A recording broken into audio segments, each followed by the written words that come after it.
I'll hold you to that. Ready to go? Ready to go. Look, it's a great honour to be here at the Great Wall of China. This is one of the wonders of the world, some 21,000 kilometres long. This particular section is built in 1505. We are literally standing on history. History in recognition of the longevity of Chinese culture and Chinese achievement as well. And it's my great honour to be here for the first time as Prime Minister. I came here as part of a parliamentary delegation in the end of the 1990s, a bipartisan delegation. And when I became a Member of Parliament in 1996, I wanted to make sure that I understood the rise of China. It was very clear that China was going to be a very powerful country over the years to come. And the economic achievement that we have seen China achieve over recent decades has seen literally hundreds of millions of people lifted out of poverty. It has also been a rise that has benefited our regional economy, including, of course, Australia. And over the past few days, I've had important meetings as well with the business community. The fact that we had yesterday at the Business Roundtable representatives of financial institutions such as ANZ, education institutions such as Monash and the University of New South Wales, as well as the great resources companies, BHP, Rio Tinto, Fortescue and others, is symptomatic of the importance for the Australian economy that a good relationship with China means.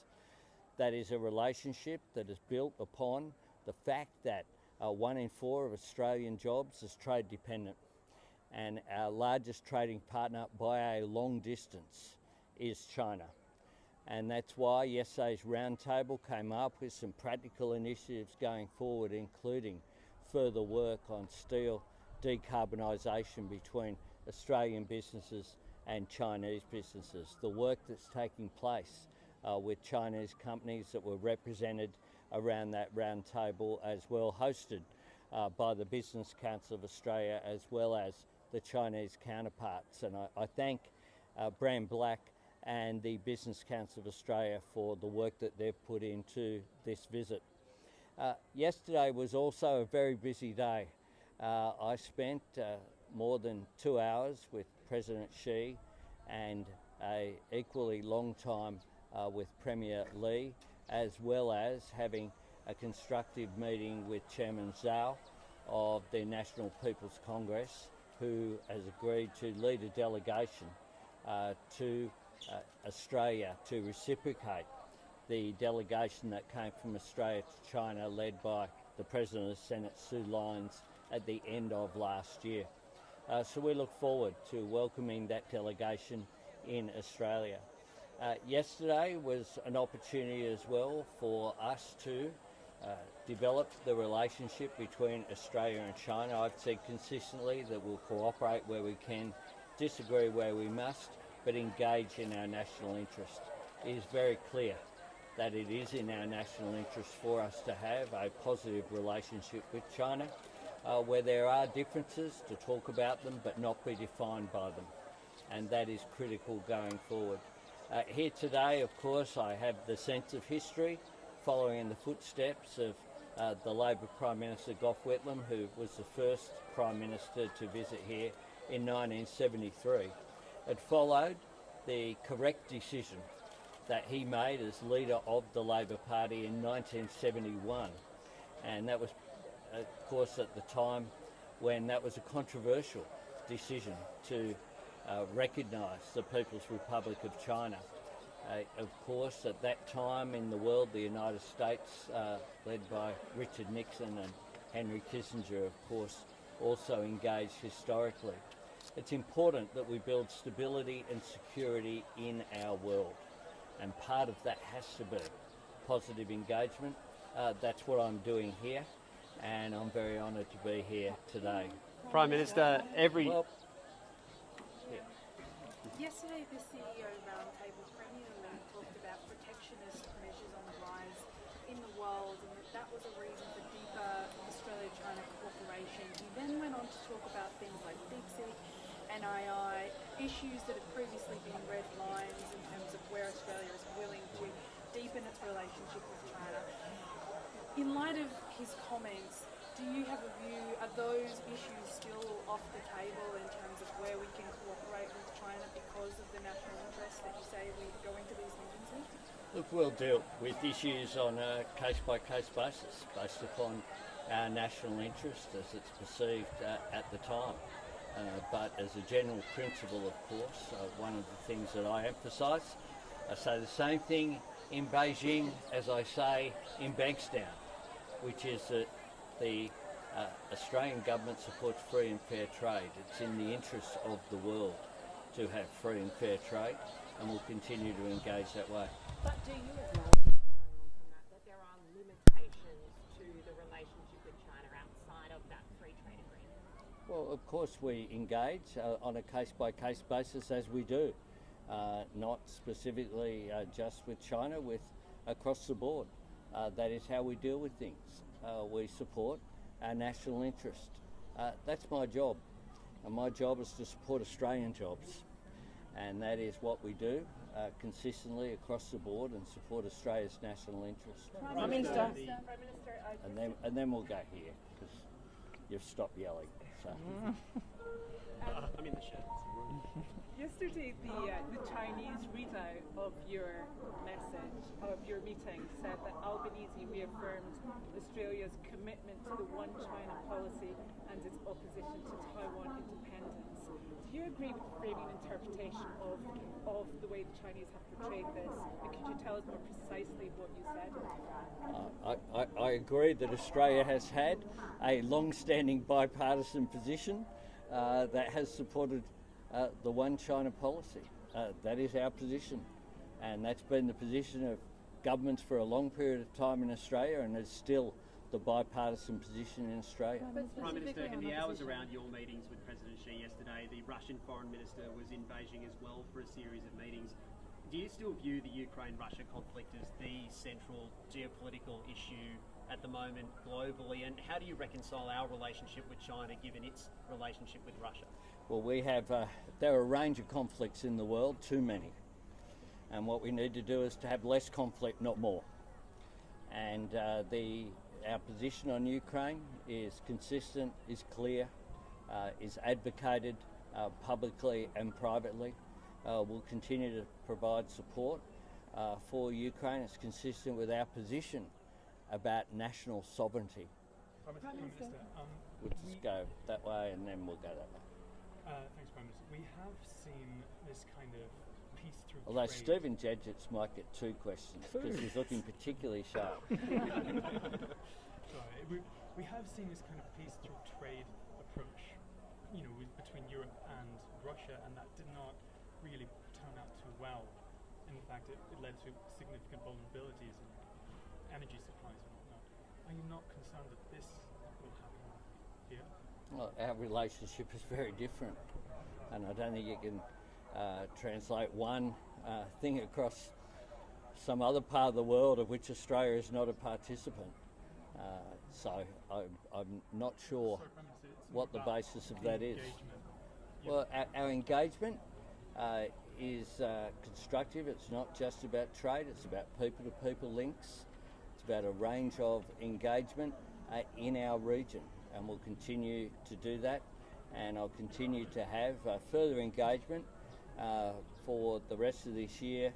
Summit season hits soon, and at many of those summits, Australia and China will be represented. Prime Minister, just back in that Chinese readout of your meetings yesterday, did you specifically use those words that you oppose Taiwanese independence? Well, you're trying to quote a Chinese readout that I haven't seen. What we do is continue to support a One China policy.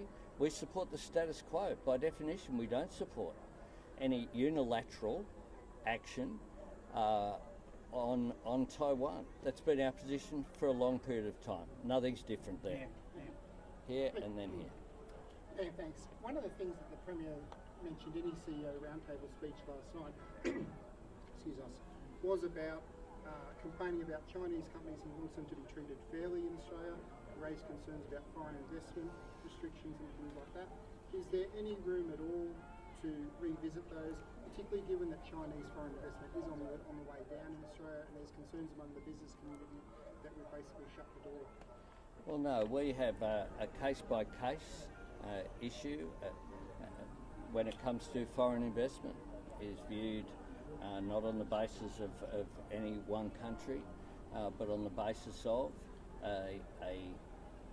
an objective assessment of our national interest.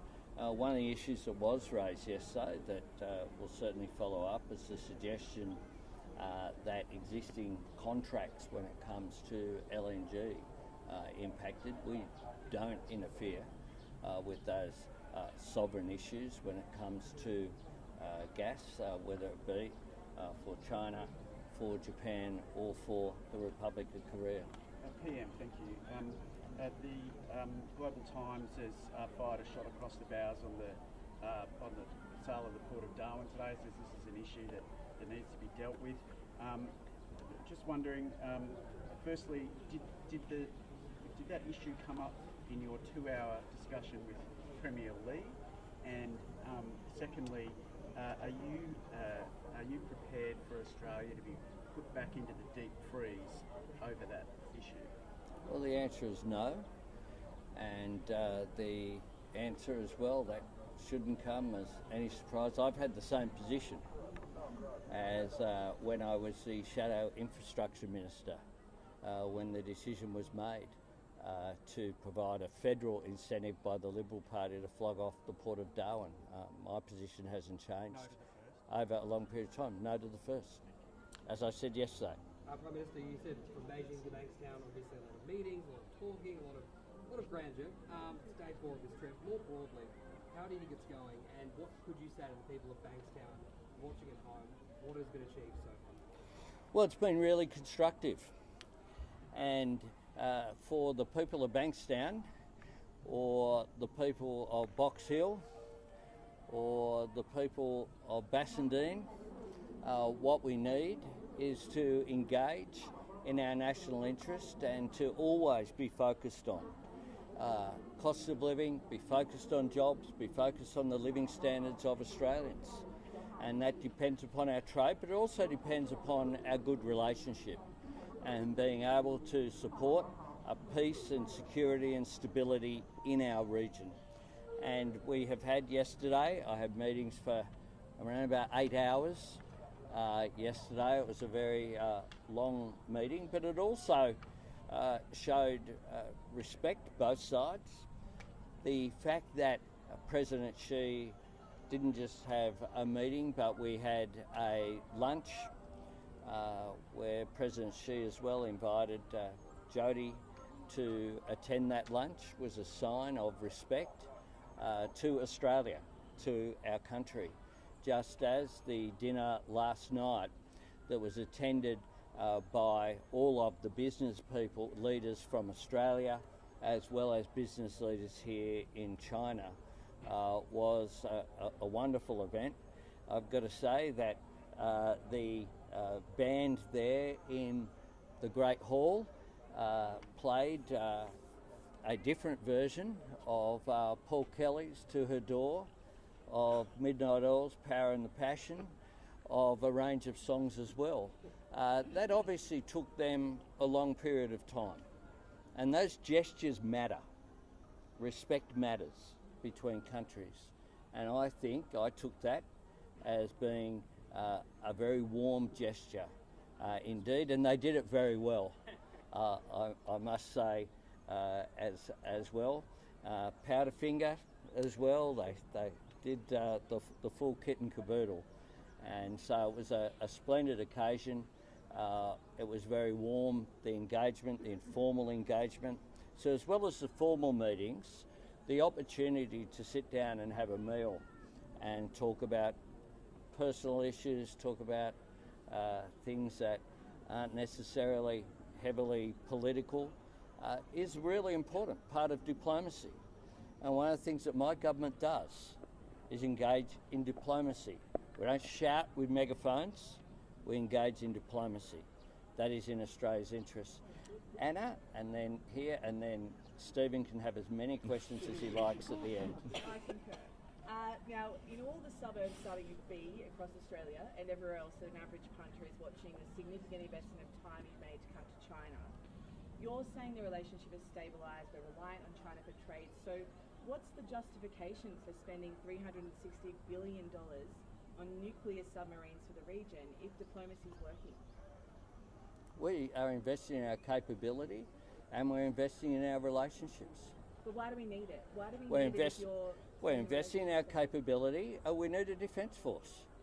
And we make no apologies for investing in our capability to give Australia the defence and security assets that we need. I've gone through in long terms. If you want a long explanation of why nuclear subs, then I could do that, but there's things to do today.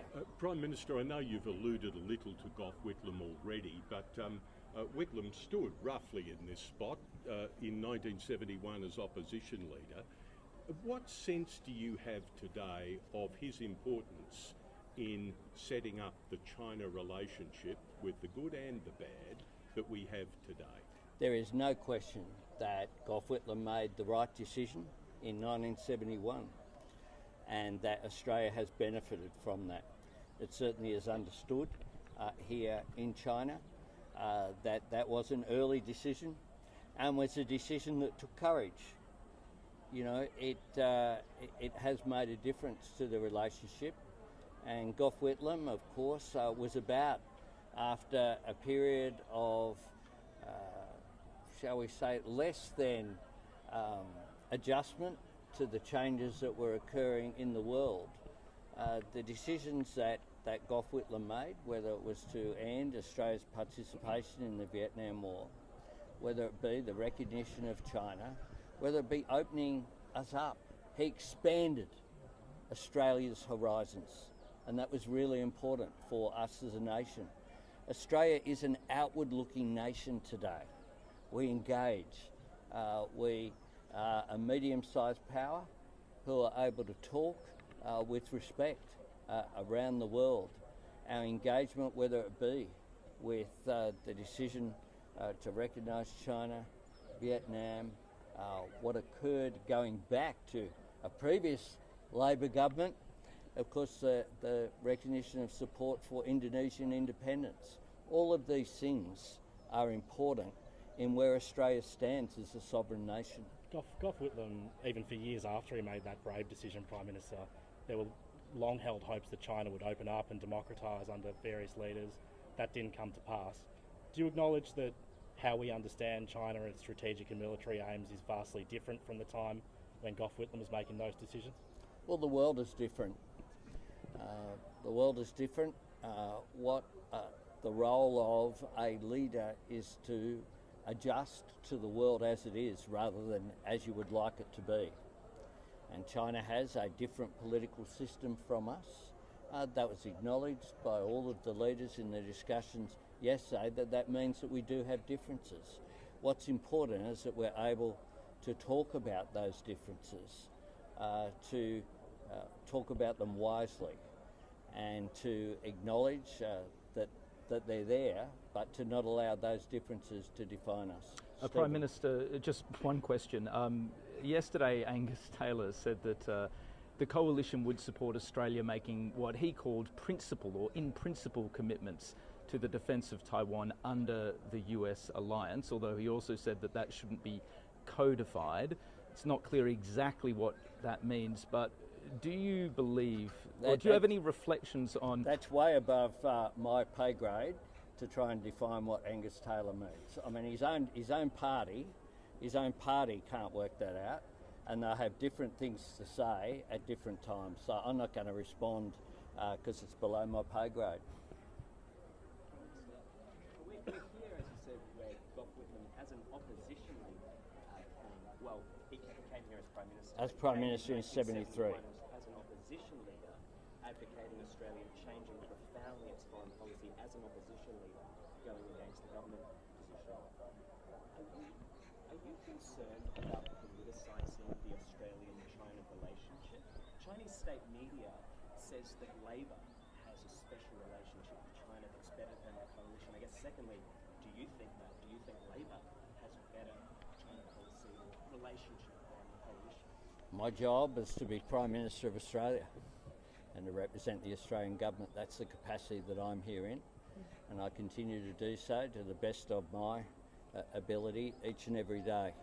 And each and every day I don't think about any interests of a political party. What I do is think about the national interest, and I continue to do that each and every day, and I'd encourage everyone in the Parliament to do the same, including those commenting on international relations. Thanks very much. Thank you.